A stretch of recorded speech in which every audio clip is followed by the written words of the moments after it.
Hi, I'm Steve for BoatTEST.com, and in this video, we're going to conduct a sea trial and performance evaluation of the Riviera 6000 Sport Yacht Platinum Edition.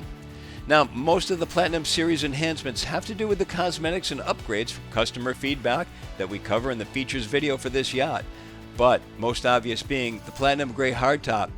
Some operational enhancements to the Platinum Series that pertain to operations, however, are the addition of the standard dual joystick stations in the cockpit.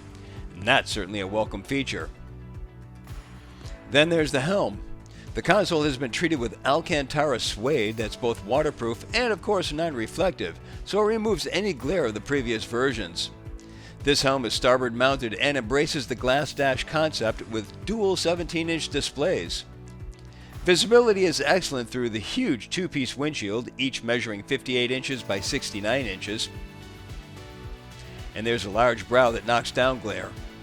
We're also happy to see the inclusion of defrost vents. The seating has been upgraded for the Platinum Edition, and both are electrically actuated for fore and aft adjustments. A drawer underneath makes a convenient spot for chart book storage. In addition to having a C-zone control pad here at the helm, there's another right at the entrance to the main deck.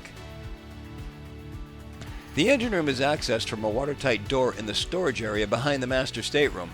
This space can be optioned out for a crew space, and the ladder alongside the door leads to a hatch 6 feet overhead to the aft deck. Obviously, space is limited due to the tender garage, but they're still just under 4 feet beneath it. That said, the focal point being the twin 725 horsepower Volvo Penta D11 IPS 950s with pod drives, and this is the only power option available for this yacht. To the port side, there's a 27.5 kW generator. The engines are 32 inches apart, and in the center there's a Seakeeper 9 gyro stabilizer. In the two corners, there are the retriever drums for the dual 50-amp shore power cords. To starboard, there's the air conditioning units. Here's a nice added touch. All of the mounting bolts are marked after being torqued down.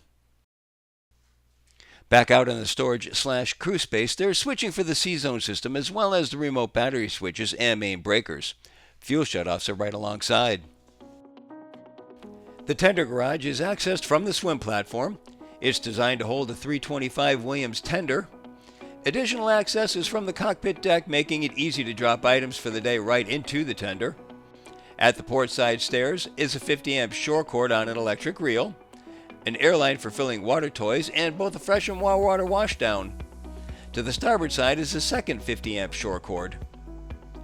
We make our way to the bow via the 12-inch wide side decks. Bulwarks come up 25 inches with rails topping out at 29. There's an option for a grab rail running along the cabin sides that this owner chose not to get. There are two midship cleats. Continuing forward, notice that the 32-inch high rails are angled slightly outward to provide just a bit more room. Now fully forward, there's a unique arrangement of actually having two center hatches over the ground tackle. To the port side is a hatch concealing the wired remote, the fresh and raw water washdowns. To starboard is the road locker, and storage hatches are to both sides of the trunk cabin. Now let's take a look at the numbers. The Riviera 6000 Sport Yacht Platinum Edition has a length overall of 63 feet 4 inches, a beam of 17 feet 8 inches, and a draft of 4 feet 11 inches. With an empty weight of 59,445 pounds, 85% fuel, full water, and 3 people on board, we had an estimated test weight of 66,184 pounds. With the twin 725 horsepower Volvo Penta IPS 950s run up to 2,500 RPM, our speed topped out at 30.3 knots. That produced an economy of 0.4 nautical miles per gallon that stayed consistent right on down to 1750 RPM and 15.8 knots, where the 34.3 gallon per hour fuel burn brought the economy to 0.5 nautical miles per gallon and the range to 361.6 nautical miles, all while still holding back a 10% reserve of the boat's 872-gallon total fuel capacity. Underway, the handling never ceases to impress. There's practically no bow rise at all. Once on plane, she settles into a 2 to 3 degree bow high attitude, so forward visibility isn't interrupted when running.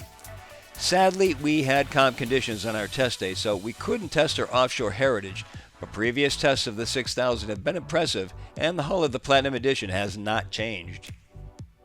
The Riviera 6000 Sport Yacht is clearly a true blue water boat that is made to be used. She's not a boat that's covered in glitz and glamour just for the sake of making her look good, but she looks good because she's built so well. Underway, there's no creaking and working of components that aren't quite fitting right. Those are things that I listen for, and those are things that are always absent on a Riviera. Additionally, I'm continually impressed by how well these boats handle, particularly the Sport Yacht series with their low center of gravity. If the beauty of this new Platinum Edition and the build quality gets you aboard, a test ride will seal the deal. It's that good, and something Riviera is justifiably proud of. And that's my full sea trial and performance evaluation of the 6000 Sport Yacht Platinum Edition from Riviera Yachts. For BoatTEST.com, I'm Captain Steve, and we'll see you on the water.